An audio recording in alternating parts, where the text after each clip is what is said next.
Most people don't think twice about a paper cutter until they're halfway through a project and realize their scissors are leaving jagged, uneven edges that ruin the whole look. That is where this 15-inch guillotine from Amazon Basics steps in. It is one of those utilitarian tools that sits on a desk, looking fairly unassuming, but it actually does a lot of the heavy lifting when it comes to office prep or craft nights. The first thing that hits you is how light this thing is.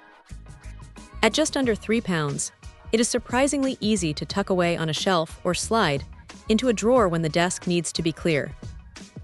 You might expect something this portable to feel flimsy, but the build holds up well enough for standard cardstock and photo paper.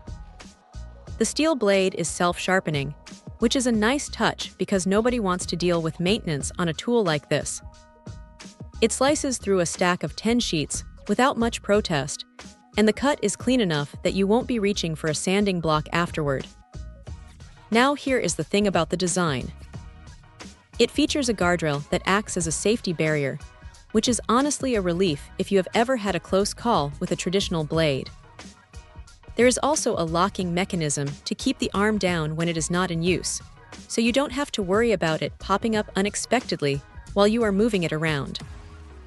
The base is plastic, which keeps the weight down, but it does mean it lacks that heavy, industrial feel of the old-school metal cutters found in schools. You get these white grid lines and a ruler printed right on the surface, and they are actually quite helpful for lining up photos or trimming down documents to a specific size without having to measure everything twice. What stands out, though, is the consistency. Once you get a rhythm going, it is pretty satisfying to just drop the blade and get a perfectly straight edge every single time. Of course, it is not perfect.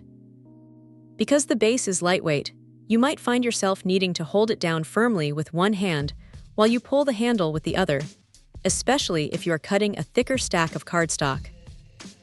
It would have been great to see some rubberized feet on the bottom to give it a bit more grip on a slick desk surface. It is a minor annoyance, but it is there. Still, for the price point, it is hard to argue with the utility. It is not meant for a professional print shop that is running hundreds of cuts an hour, but for a home office or a hobbyist who just needs to get things done without a headache, it hits the mark. It is simple, it is functional, and it does exactly what it says on the box without any unnecessary bells and whistles. If you're tired of fighting with craft knives and rulers, this is a solid, no-nonsense way to upgrade your workspace. Check out the video description for updated price. And thank you for watching this video.